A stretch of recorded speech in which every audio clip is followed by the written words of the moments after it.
What's good, family? Welcome back to the channel, and let's get right to the business. For those of y'all who've been with this channel for some time, you know this is my mom's 2005 GSX-R that she bought brand new way back when it came out. That bike old as hell. The one and only owner of this bike, and she dropped it off with me to get this thing back up and running. Now, me and this bike have an interesting history that I mentioned in my most popular vlog on the channel. At the age of 16, I took my mom's GSX-R 600 out joyriding, which is very foolish of me. Your boy was out there squidding. So fast forward a few years later, I got this thing up and running nice and right.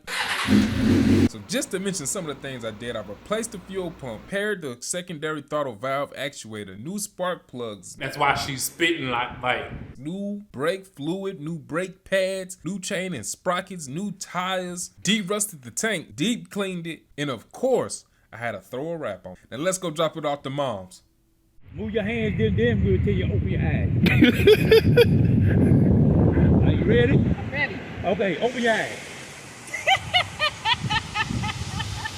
Oh, I got it.